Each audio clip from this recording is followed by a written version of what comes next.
من زلة عزمت إن الكبائر في الغفران كالأمم يا رب بالمصطفى بلغ مقاصدنا واغفر لنا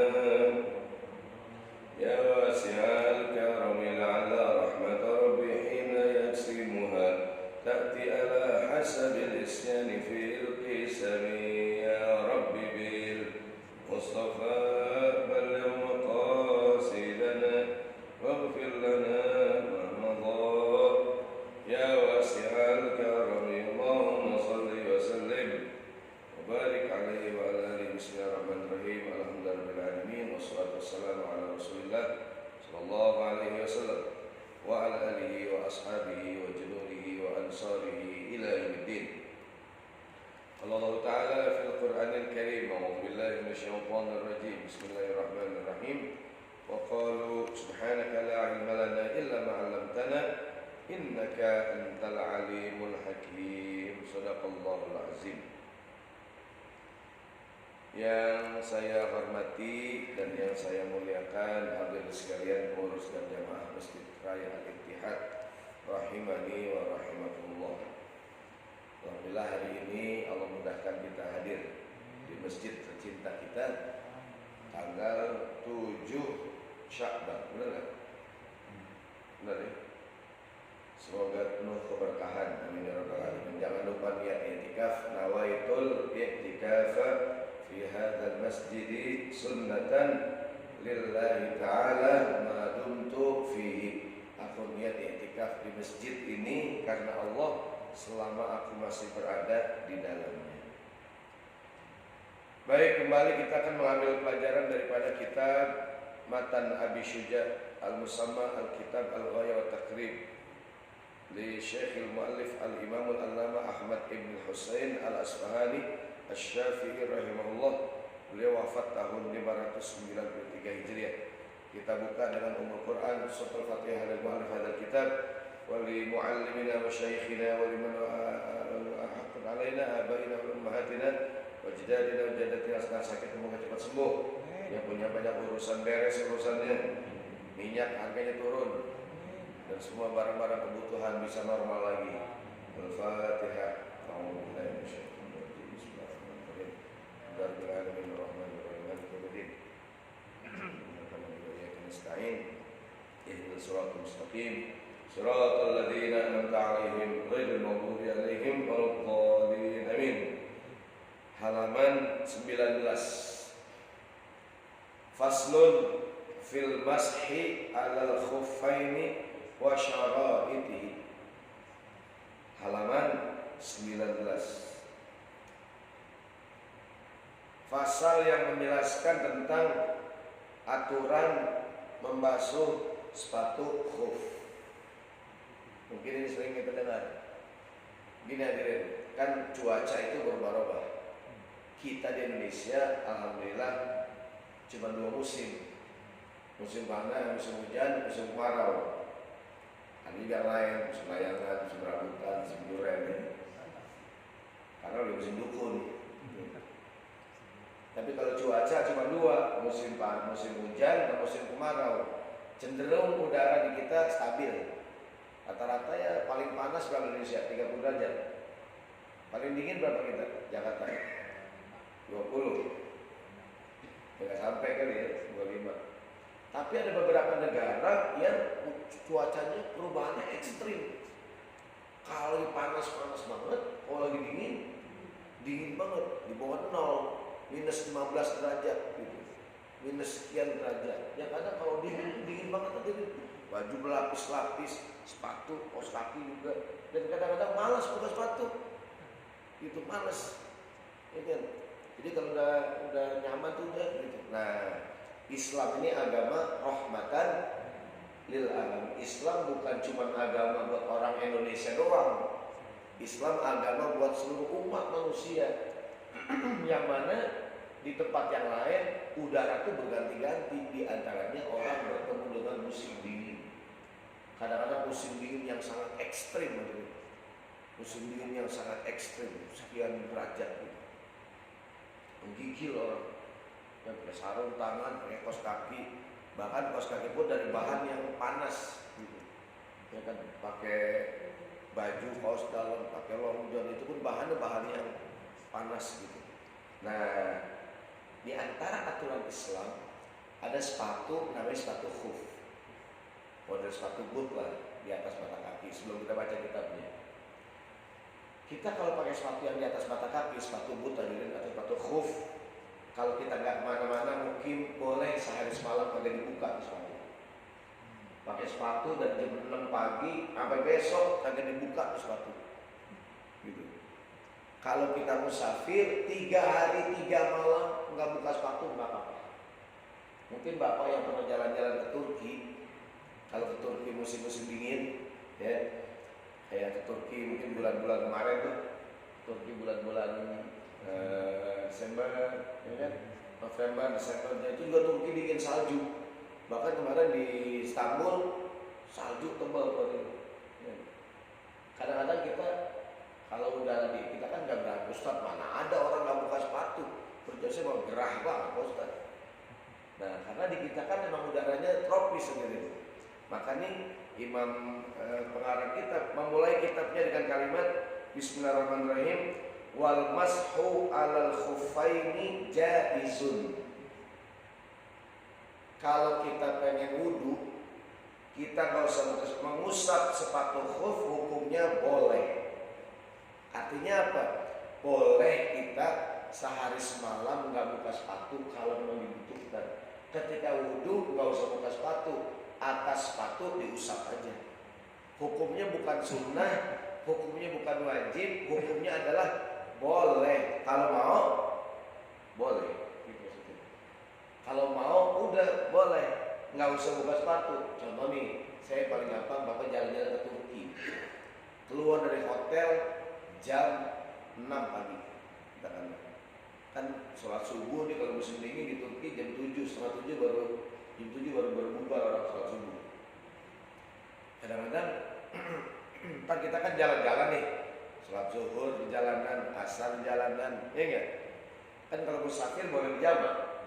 Ya, mungkin dia dari hotel udah wudu, pakai kaos kaki, pakai sepatu. Ntar mau sembahyang johor dia batal buang angin. Kalau wudu nggak usah buka sepatu, diusap aja atasnya. Sholat gimana? Sholatnya pakai sepatu. Di kita nggak kebayang ada sholat pakai sepatu. Orang Arab tingkat banget. Saya di Mesir kalau musim dingin sering lihat orang Arab sholat pakai sepatu. Di luar. Atau kalau sholatnya di ruangan-ruangan ini gitu, orang saking dingin malas buka sepatu. Nah, kita lihat di kitabnya. Membasuh sepatu khuf itu jaizun. Jaiz artinya boleh. Bukannya sunnah, bukannya makruh, bukannya wajib, tapi boleh-boleh aja. Boleh-boleh aja orang pakai sepatu dari pagi 24 jam kagak dibuka sepatunya. Kalau mau wudu gimana? Ya udah usap aja atasnya. Tidur pakai sepatu, makan pakai sepatu, sembahyang pakai sepatu gitu hadirin. Kan kotor Pak Ustaz. Hadirin, kan kotor beda sama najis. Bagian kotor gini ya. Mungkin kalau kita pernah ke Eropa atau ke Turki lah ya, itu sepatu kalau musim salju nggak kotor, cuman bersih hadirin, kan salju, ingat. Artinya di kita kan daerah kotor tuh lumpur hadirin, tanah. Debel orang tempat ya. Blok hadirin. Zaman dulu kan blok ya, mana ada aspal. Dulu kita pakai sepeda jepit tuh, jalan belakang mana kotor tuh. Kadang-kadang kaki ngelangkah sendal ketinggalan. Zaman pakai sepeda jepit, ya kan? Karena jalannya blok ya. Blok tuh artinya nempel gitu, lengket. Debel. Keluar bahasa zaman dulu. Dulu hampir semua rumah di tempat juga kali. Dulu depan rumah kita ada gentong ada buat nampung air hujan, buat cuci kaki, ya. Kalau dari mana kotor kaki kita, ya gitu. Kalau sekarang kagak ada. Dulu tuh depan rumah pancuran tuh kan ya, talang air, ditampung gentong gitu. buat cuci kaki, segala macam. Iya. Siap. Oh ya, halaman 19. Halaman 19. 19. You understand? 19? Tis atasan. Jadi sekali lagi, jangan bayangkan ini aturan agama buat kita doang hadirin. Karena kadang-kadang kita nggak kebayang, ngapain nggak buka sepatu 3 malam, gue sih gerah banget. Islam ini bukan cuma buat kita doang gitu maksudnya. Islam ini rahmatan lil alamin. Saya pernah ngisi kajian online. Di antara pesertanya dari kutub utara. Waktu itu di kajian online, jamaah dari beberapa negara di luar negeri gitu. Ustaz, saya dari kutub utara, saya Islam cuma berdua Ustaz. Saya udah berbulan-bulan ke Senin Jumat Ustaz, berdua doang Ustaz. Yang lain ya kan orang saking sedia, dia orang Indonesia kerja di daerah kutub utara gitu. Saya mau Jumatan gak ada orang. Saya bilang ya udah sholat zuhur aja, mau gimana? Mau satu khutbah satu dan nanti kan. Kedua, jadi jangan kita bayangkan agama ini hanya buat kita. Agama ini rahmatan lil alamin. Agama ini sangat universal. Maka aturan Islam bukan cuma buat orang Indonesia, berlaku buat banyak. Maka hukumnya jaizun, boleh. Buat orang-orang yang di negaranya ada musim dingin yang sangat ekstrim, kalau dia mukim sehari semalam boleh nggak buka sepatu. Kalau dia musafir 3 hari 3 malam boleh nggak buka sepatu. Di kita juga boleh, cuma di kita kan jarang orang praktek. Ada juga kadang di kita kalau lagi ada acara training, ada beberapa kantor dulu. Kalau seandainya penerimaan pegawai baru, ada training tuh 3 hari. Biasanya kan kayak militer kan, iya kan? Biasanya kan tuh dari makan cuma 5 menit, ya kan? Pakai sepatu, pokoknya itu bisa jadi dari pagi sampai siang, sampai sore, sampai malam dia kagak buka sepatu. Gimana caranya? Nih, jadi mengusap di atas sepatu hub boleh dengan 3 syarat. Jadi saya ulangi, hukumnya jaizun. Jaiz artinya boleh. Bisalasati syara'it, dengan 3 syarat. Halaman 19 ya. Yang atas tuh. Syarat yang pertama, ayyabtadi'a lubsuhuma ba'da kamalit thaharah. Pakai sepatunya diawali dengan wudu yang sempurna. Jadi pagi-pagi nih, kayak sekarang nih, contohnya kalau di kita, contoh memang bapak-bapak security atau keamanan dan polisi, tentara yang sehari-hari pakai sepatu boot, ada nggak tuh? Yang kadang tali sepatunya sampai dengkul, ada nggak tuh? Dia pakai sepatu nih, ada nggak sepatu laras panjang, ada sepatunya nih, ya. Pakai sepatu tuh tali sepatunya untuk pakai tali sepatu setengah jam ada nih. Nah contoh mereka bang ya, Ustaz saya security, saya kerja pagi, kadang-kadang mau sembahyang johor, repot banget buka sepatu Ustaz. Mau sembahyang asar, repot banget buka sepatu. Saya bilang bapak, sebelum pakai sepatu wudu dulu, wudu sempurna, wudu biasa. Habis itu pakai kaos kaki, pakai sepatu ya. Ntar syarat sepatunya di atas mata kaki. Ntar kalau sembahyang johor dia batal hadirin. Wudu biasa, giliran kaki gak usah buka sepatu, dia baik diusap aja atasnya. Sholatnya gimana tuh? Ya pakai sepatu. Mungkin saya mohon maaf, saya bukan suzon. Kadang-kadang ada bapak-bapak security dengan alasan repot nggak sembahyang, ada nggak? Dia jaga gitu, nggak bisa ninggalin tempat jagaan, jagain motor, jagain parkiran. Saya bilang udah sebelum berangkat kerja pakai wudu dulu sempurna.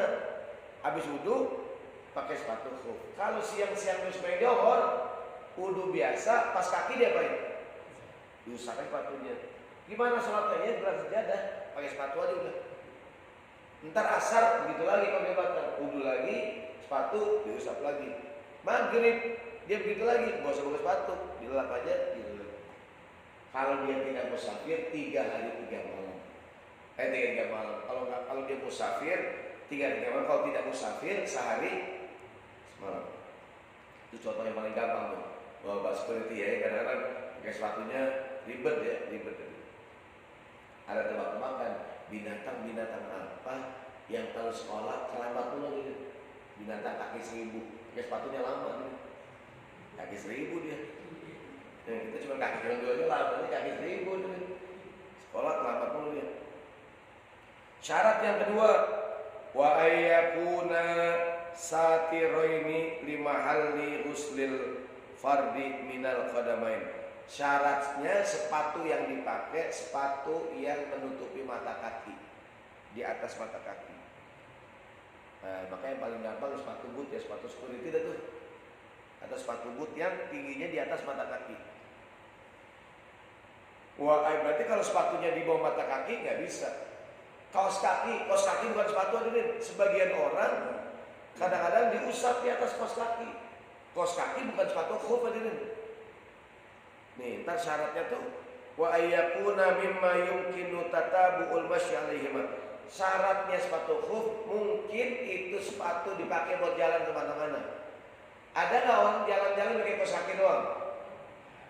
Nggak ada hadirin. Maka nggak aci kalau di atas kaos kaki doang. Kan ada orang nggak buka kaos kaki ya, diusap atas doang. Kecuali kaos kakinya tembus hadirin, semuanya dibasuh. Kan saya basah juga kaos kakinya. Kaos kaki itu bukan sepatu khuf. Atau kadang-kadang, saya mohon maaf nih, kadang-kadang ada orang iktikaf pakai sepatu khuf, sepatu dari kulit. Cuman dia itu bukan sepatu, itu cuma kayak kaos kaki dari kulit gitu.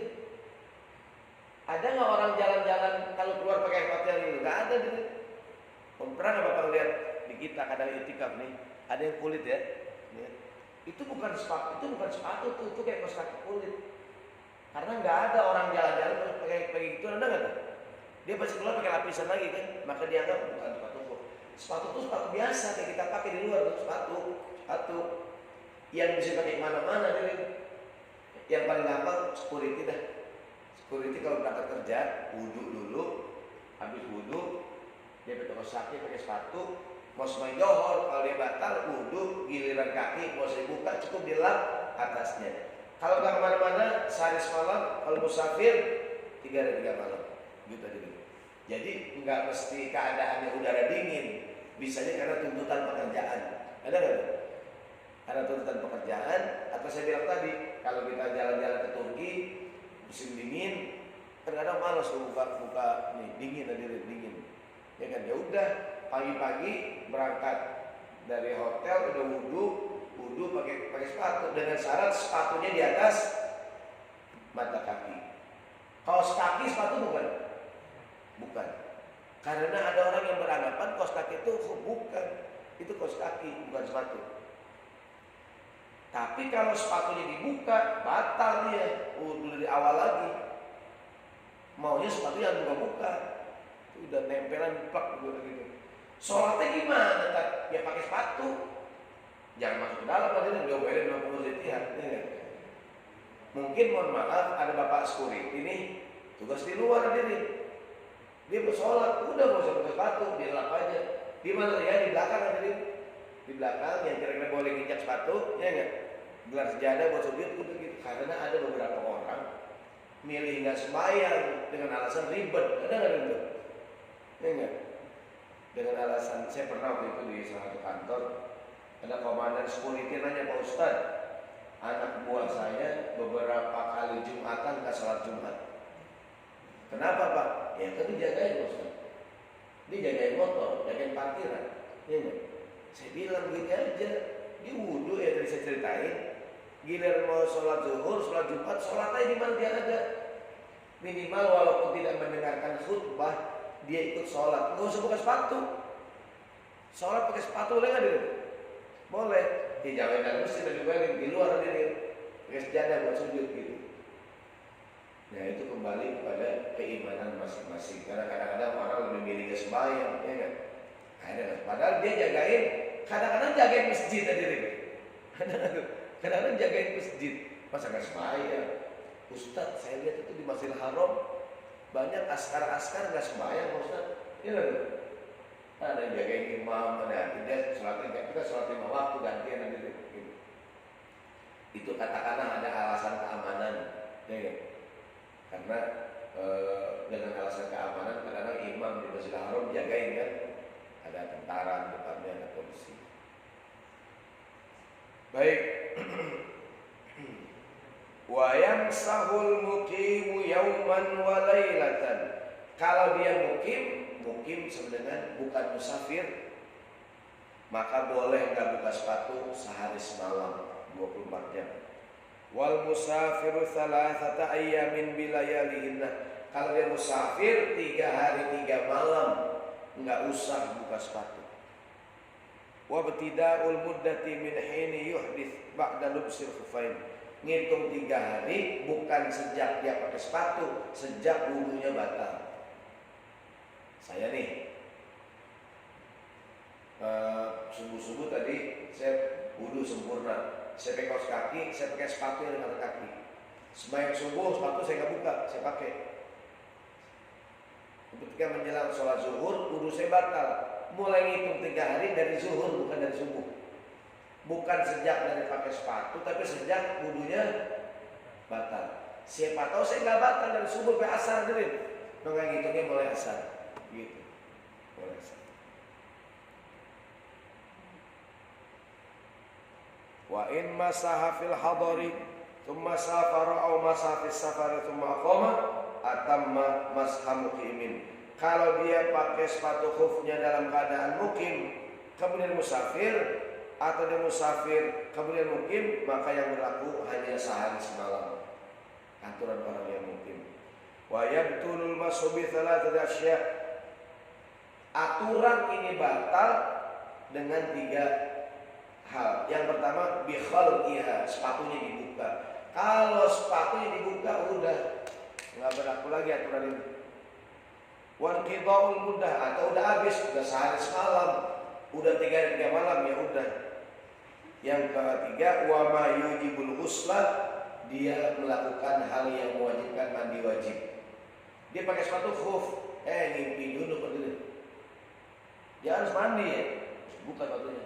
Apa sepatu diguyur Ustaz? Kayak buka sepatu ini. Nah ini sekali lagi contoh yang paling gampang saya bilang kalau di tanah air, ya contoh paling gampang tadi tuh bapak-bapak security yang pakai sepatunya kadang panjang, ya kan? Atau bapak polisi, tentara, ya kan? Yang kadang mau pakai sepatu aja sengaja begitu. Nyopotin repot, pakai lagi repot. Udah Pak, nggak usah nyopot. Bapak sholat aja pakai sepatu. Namanya aturan membasuh di atas sepatu khuf. Dengan syarat sebelum pakai sepatu ngapain? Wudu dulu. Ustaz saya berangkat kerja jam 10, ya udah sebelum berangkat kerja wudu dulu, wudu baru pakai sepatu. Gitu. Ntar kalau di kantor batal nggak usah pakai sepatu, wudu biasa, pas kaki dia baik diusap atasnya. Ada yang ada cerita mengatakan Sayyidina Ali pernah ditanya, ya Ali, kenapa orang kalau pakai sepatu khuf kalau wudunya batal kok diusap atasnya? Kan yang kotor sepatu mananya? Bawahnya. Kok yang diusap atasnya? Ada yang mengatakan, antum kalau sakit perut yang suntik yang mana? Perut nih. Pantatnya gini kan? Kan kuyang di kepala. Kok yang suntik bokongnya gini? Apa kalau sakit kepala suntik kepala gini? Iya kaget. Sakit dimanapun suntik di mana? Di pantat gini. Itu obat jalan gitu. Emang kalau sakit di mata, yang suntik mata gini. Sakit di kepala, kayak suntik belakang di sini. Jadi kan yang kotor bawahnya, kok diusap atasnya, ya begitu kira-kira. Gitu.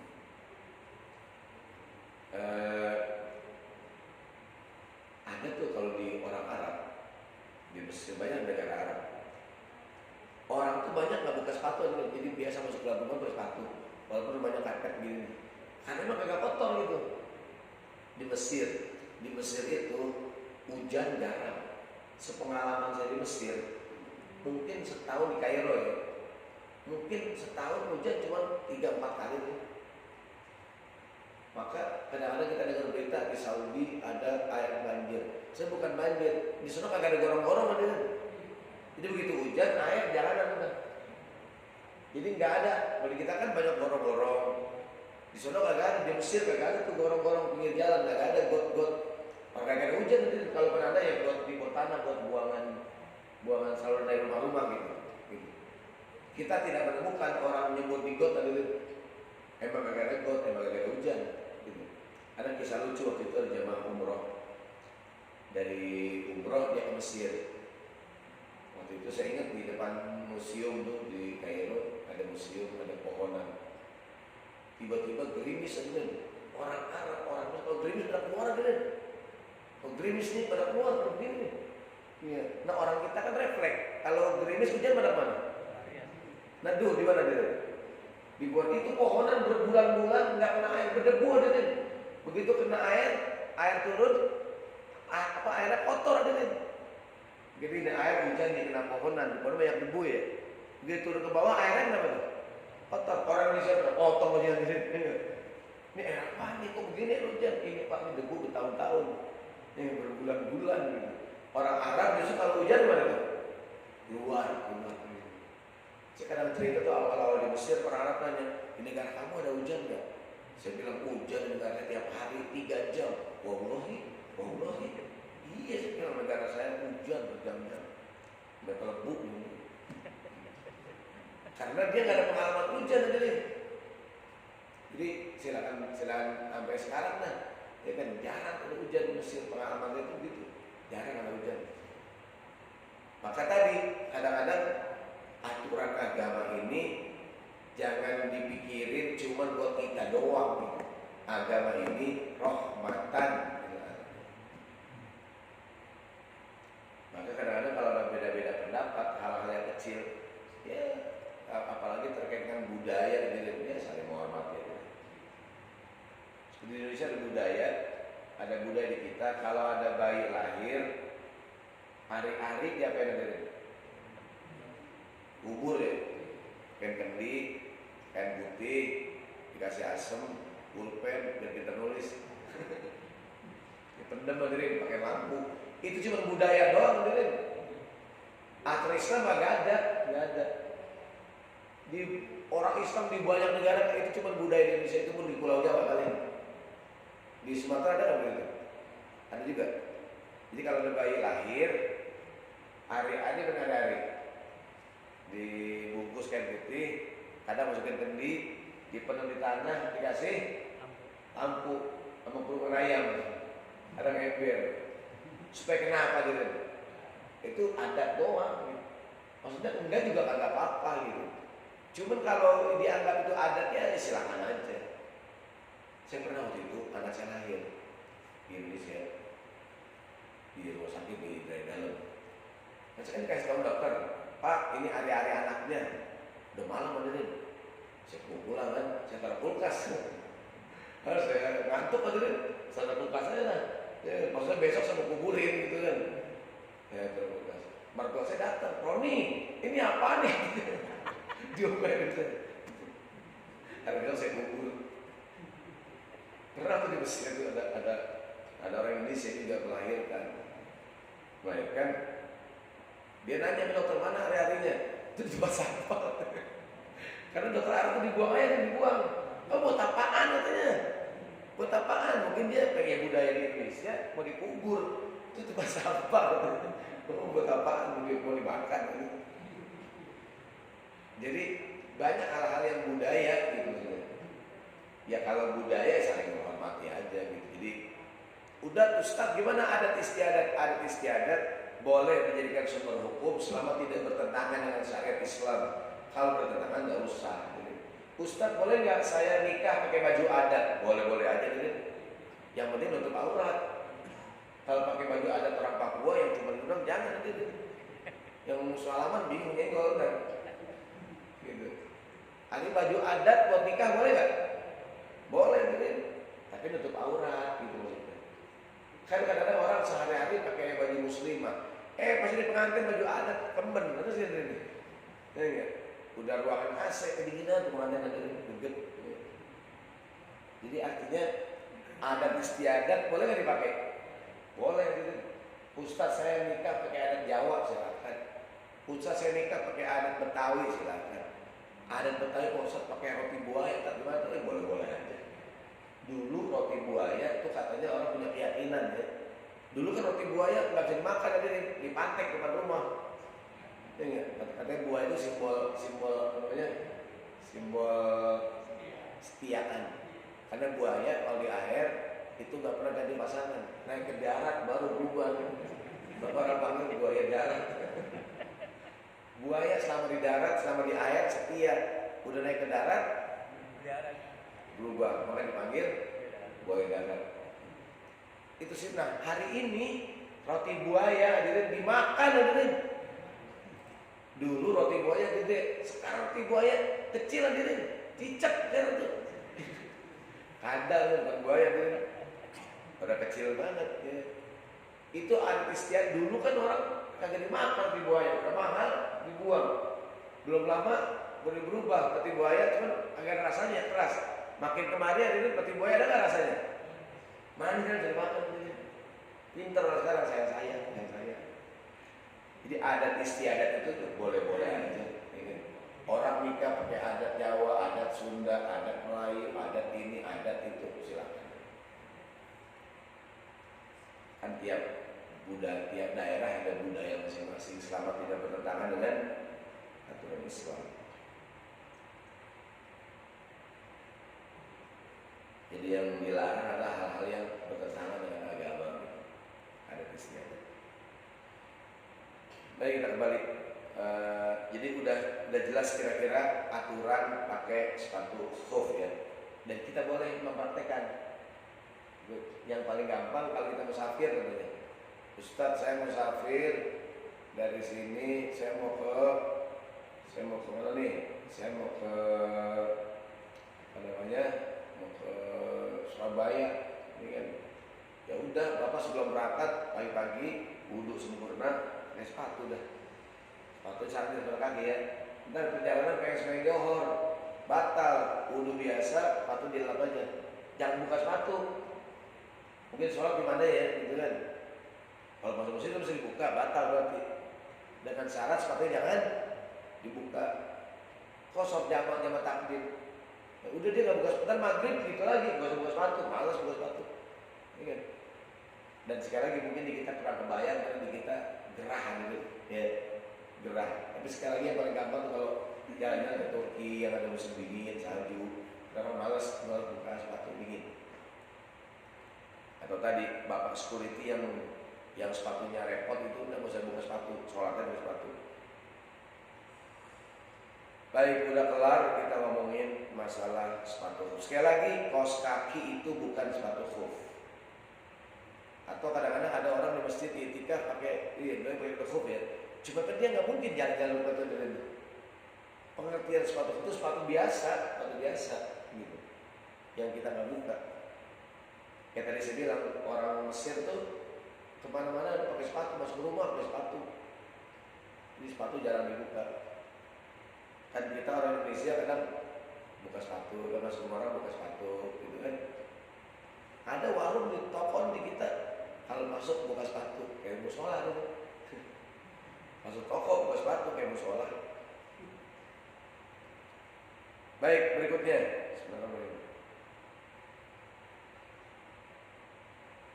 Berikutnya sampai di sini mau nanya, hadirin. Atau saya baca dulu hadis tambahan. Ada beberapa keterangan tambahan. Mana dalil pakai ada tambahan hadis ini saya dalam ini kitab tambahan ini, kitab tazhib. Ada riwayat Imam Bukhari meriwayatkan an Jarir radhiyallahu anhu annahu bala thumma tawaddaa wa masaha ala khufaihi. Ada sahabat Jarir punya wudu pakai sepatu khuf, dia pipis, habis pipis dia wudu. Pas wudu nggak buka sepatu, dia usap di atas sedongan. Fakil ada yang nanya, taf'alu hadza Jarir, kenapa ente nggak buka sepatu? Qala na'am, iya bang. Ra'aitu Rasulullah sallallahu alaihi wasallam bala tsumma tawaddaa wa masaha ala. Aku melihat Nabi Muhammad pernah pipis, Habis Nabi wudhu dan Nabi nggak buka sepatu, cukup diusap di atasnya doang. Artinya Nabi juga ngerjain. Kan di Madinah, ini musim dingin juga di Madinah, ya kan? Kalau kita umroh di Madinah, dingin nggak kadang-kadang? Dingin. Bisa jadi zaman dulu lebih dingin lagi. Itu kan belum banyak bangunan, ada angin gitu kan. Kita dengar berita gembira, alhamdulillah sekarang di Saudi Arabia udah mulai normal ya, orang haji umroh udah tidak berjarak, bahkan tanpa karantina dan lain-lain. Insyaallah udah semakin sempurna. Semoga tahun ini bisa pergi haji.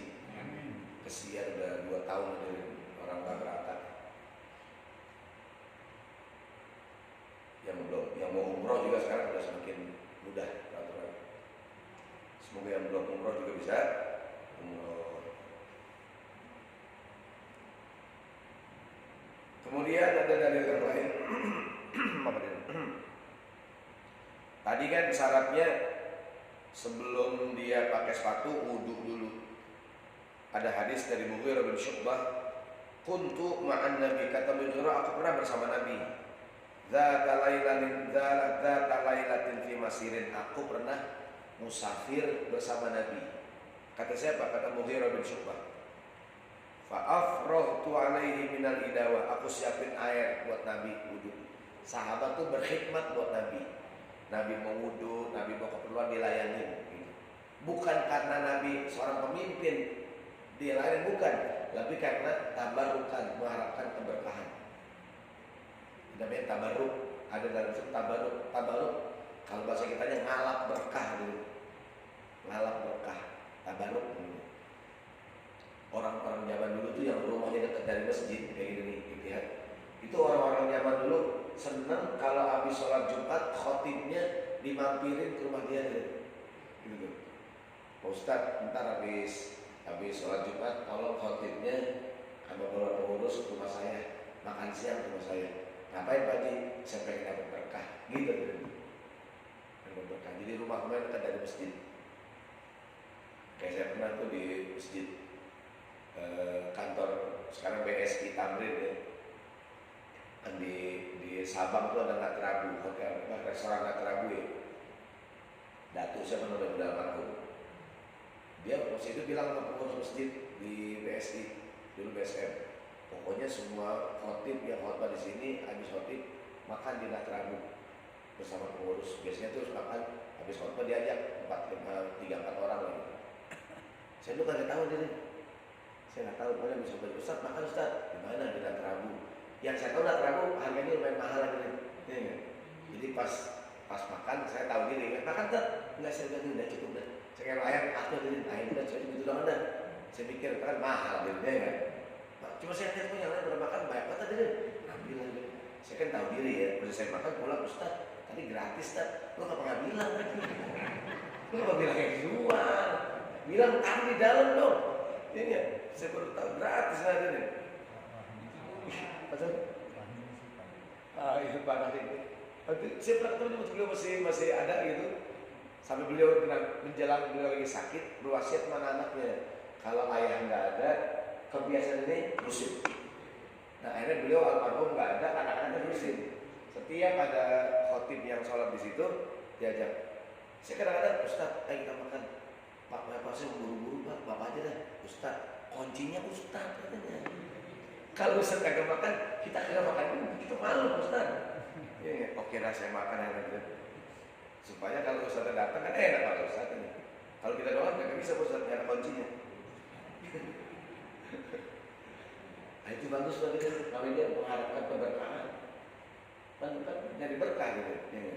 Jadi biasa habis Jumatan tuh. Banyak tuh rumah-rumah yang pengen gantian gitu. Ntar habis khotib ke rumah saya. Habis sholat buat, biasanya rumah mereka dari masjid. Saya pernah juga soal di Setiabudi. Ada masjid Muhammadiyah tuh. Tapi pengurus orang Betawi, jarang-jarang orang Betawi Muhammadiyah tuh. Ada Pak Haji tuh. Dia habis sholat Jumat, dia jam makan di restoran Padang. Ya kan? Bagus sudah almarhum, sudah panjang umur. Mirip dengan ini Ittihad. Tapi ini Ittihad saya kesempatan apa aja ada di sini. Dan lebih beda ya. Amin, kira-kira amin. Jadi namanya mengharapkan berkah. Jadi saya ulangi ceritanya, kata Mughirah nyiapin air buat Nabi. Saya ulangi, ini bukan karena beliau Nabi, pemimpin dimulia-muliakan, bukan. Lebih karena mengharapkan berkah. Gitu sebenarnya. Kan ada kadang-kadang karena pemimpin, ya nggak dilayanin ini, lebih karena melayani pemimpin aja deh. Ini nggak melayani Nabi, mengharapkan keberkahan. Sama dengan kita melayani orang tua aja deh. Dengan orang tua kita layani, mengharapkan berkah. Kemudian Nabi mau wudu, disiapin airnya. Faghasala wajhahu, Nabi basuh wajah, wudu. Wa ghasala dhira'ain, dan juga basuh tangan, wudu. Kemudian basuh kepala. Tsumma ahwaitu li anzi akhufa. Kemudian aku nunduk, aku membuka sepatu Nabi. Kan Nabi udah basuh wajah, tangan, kepala. Habis itu apa? Kaki kan? Aku membuka sepatu Nabi. Faqala, kata Nabi, da'huma, enggak usah. Jangan dibuka, kata Nabi. Fa inni adkhaltuhuma tahiratain. Tadi aku masukin pakai sepatu ini udah wudu. Sebelum aku pakai sepatu ini aku udah wudu. Maka kalau sekarang batal sepatunya, gak usah dibuka.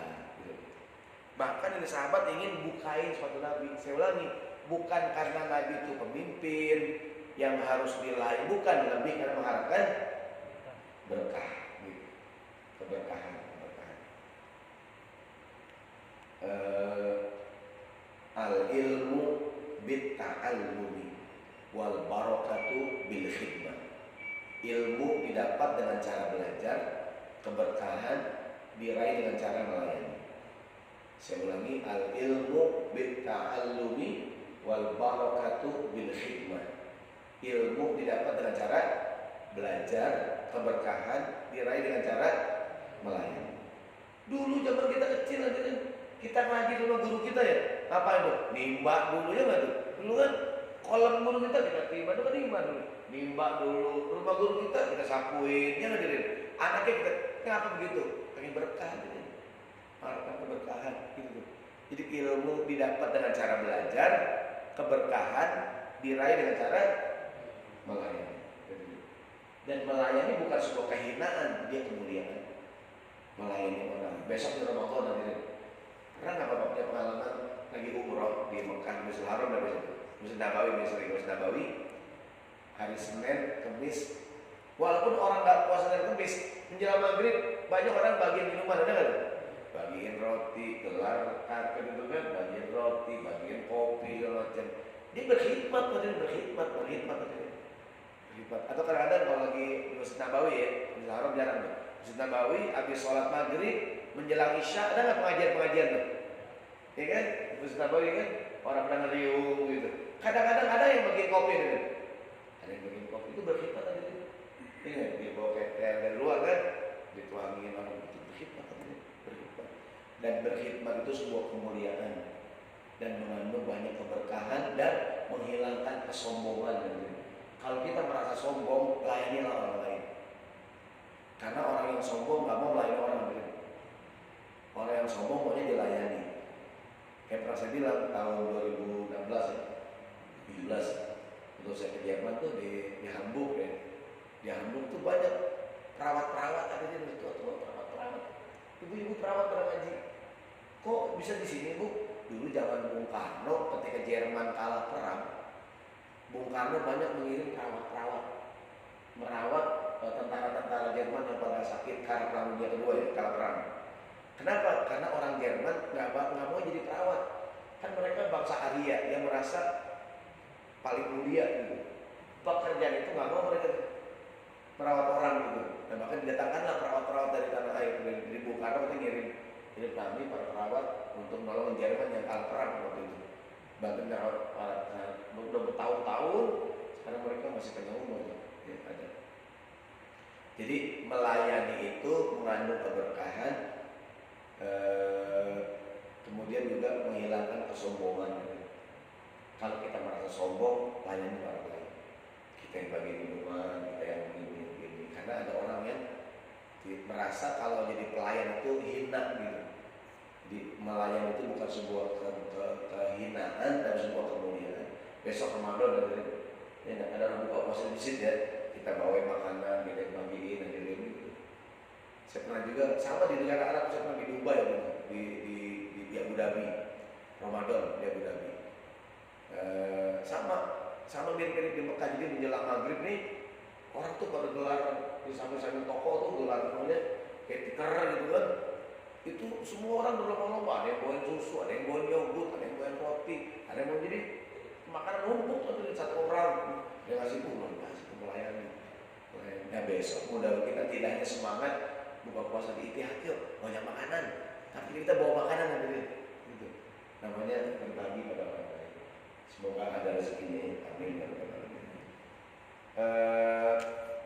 Satu hadis lagi di bab ini, hadis tambahan nih. Tadi kan kalau musafir 3 hari 3 malam, kalau mukim sehari semalam. Ada riwayat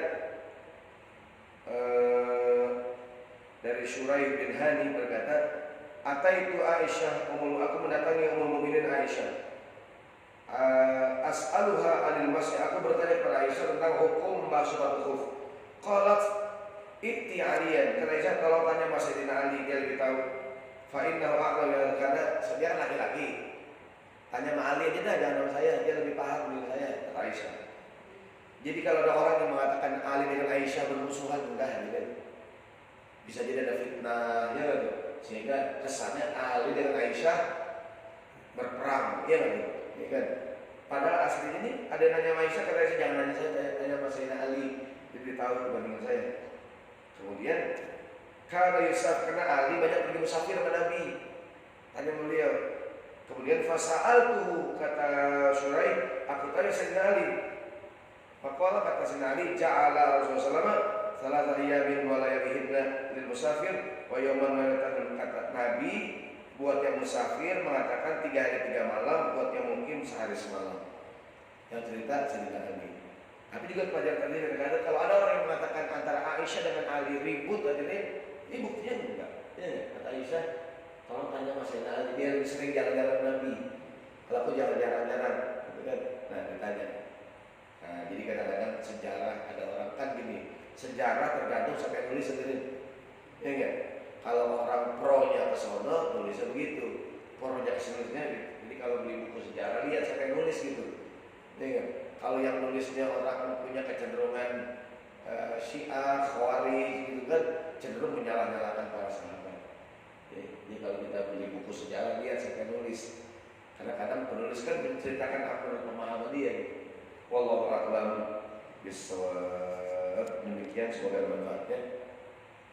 Baik jemaah, kami persilakan jika ada ini bertanya.